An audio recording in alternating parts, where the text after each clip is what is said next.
What's up guys, STF Gaming here.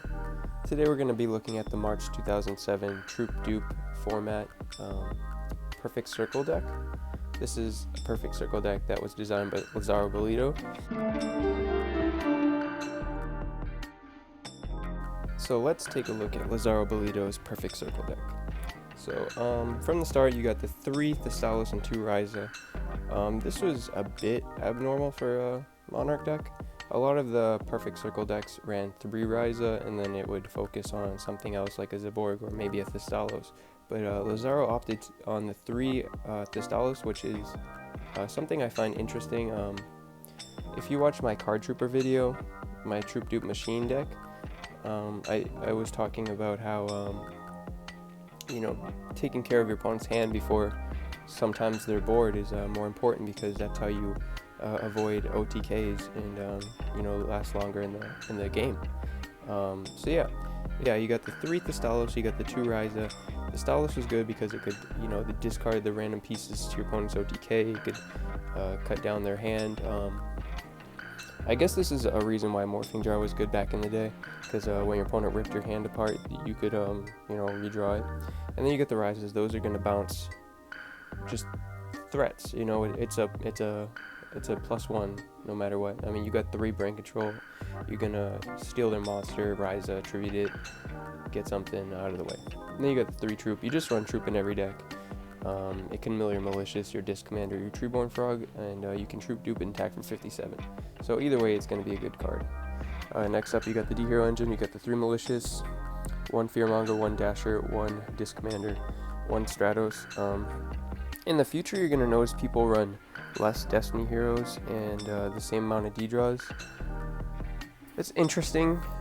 People, I guess, realize you didn't need as many D heroes for them to still be consistent. It could be because there was more draw in the future, but yeah. So Dasher doesn't make a whole bunch of sense in this deck. You can get it with the Fearmonger, you can draw something and special summon it, but it wasn't the greatest card in the deck. Obviously, it's still in there because this is Lazaro's deck. I don't want to look at the format from the future. I want to look at it for what it was, I guess. So yeah, you could get Disc Commander back a whole bunch of times with your Premature Burial. You could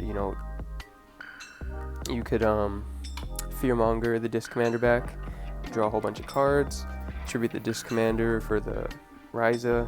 You could remove the Malicious for another Malicious, tribute for Ryza or Thestalos, stuff like that. And then you could search these D heroes with the Stratos. Moving on, you got the Snipe Hunters.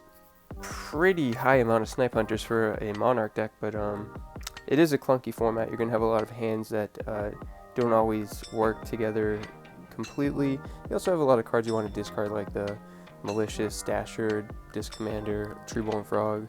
Maybe if you already summoned too many troopers, you want to discard the Machine Dupe, stuff like that. I mean, you have 3 brain and a Snatch Steal. Maybe sometimes you're below 800 life, you want to get rid of brain control. Maybe you have too many in your hand, they're clogging it up, stuff like that. Maybe you have like 5 Monarchs in your opening hand you want to discard. There's just a lot of cards to discard. It's a good way to get some stuff off the board. Excuse me while I drop the card. Okay. Yeah, I guess that's a good card to drop because Snipe Hunter can help you fuel your avarice too, I suppose. You got the Reaper. That can pluck cards out of your opponent's hand. It's not going to die too easy. You can tribute it for Monarch, stuff like that. Then you get the Sangin. It can search like a whole bunch of cards in the deck. You can summon the Sangin off the Tomato. Sangin can search Tomato, Reaper, Snipe Hunter, most of the D heroes, the Trooper, stuff like that. Sangin's just always good. You get 2 Cyber Dragons. Cyber Dragon was really good this format. I wouldn't even be mad if I saw 3 in here, but yeah, I mean, when you don't have the Monarchs, it can help you be aggressive still. You could also tribute it for a Monarch if you need to. So yeah, you get the Treeborn Frog. I mean, with 5 Monarchs and a Metamorphosis, you get a lot of cards to tribute. I mean, you even have the Dasher and 3 Malicious, so that's a lot of tribute monsters in the deck. So Treeborn Frog's really good here. You get the Tomato that can search most of the D heroes, and the Sangin, Snipe Hunter, Reaper, and we already talked about the Stratos. Another reason why I preferred Lazaro's build over most of the other Perfect Circle decks is because he opted to run 1 Metamorphosis. I think that's interesting because that pretty much makes it a T-Hero deck. The only thing that separates T-Hero from Perfect Circle was it usually ran like 3 Monarchs at most T-Hero. Some builds, and most builds, didn't run any Monarchs, but a lot of builds ran some Rises in them. I like this build because, like I said, I like that the Stalos can discard the key pieces in your opponent's hand, and it even runs the Metamorphosis to make it feel like a T-Hero deck, but in my opinion, a bit more consistent. And we'll probably be looking at a T-Hero deck in the future, but yeah. Then you get the Machine Dupe, Troop Dupe, no more. I don't need to say anymore, 57 damage. I got the 3D draws.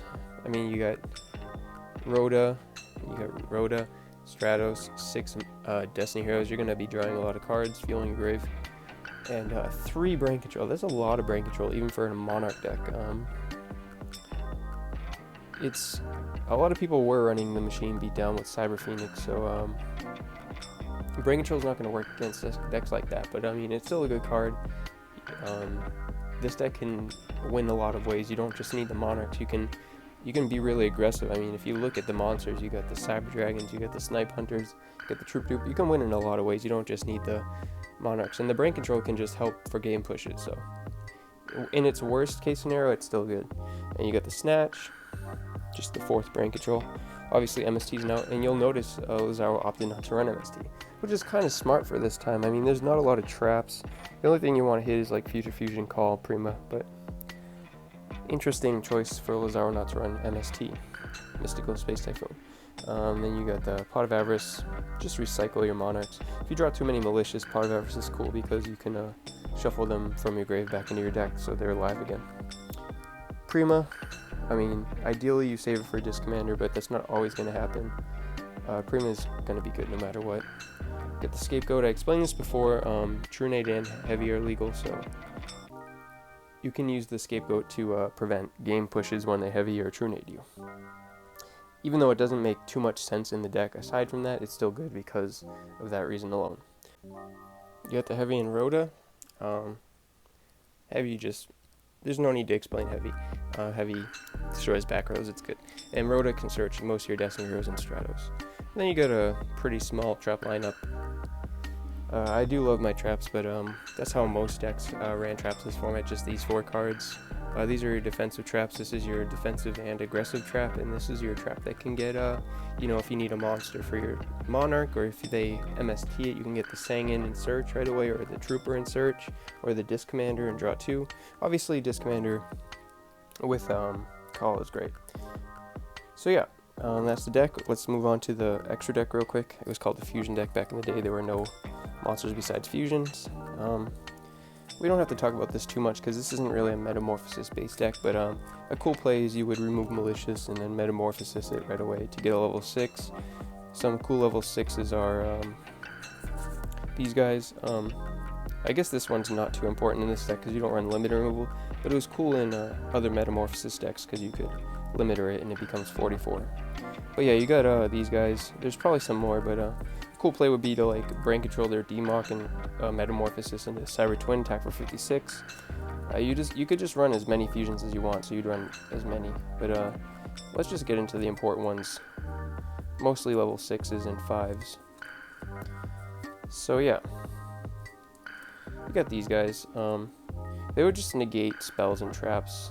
These guys negate spells and traps and monster effects, so they're pretty important to go into. And then you just get a whole bunch of other stuff. Don't really need to talk about it. It's not the fusion-based deck. So yeah, guys, I hope you guys enjoyed. I hope you learned something. If you liked, let me know. If you have any advice for future videos or something you might want to see, let me know in the comments below. And stay tuned for more videos.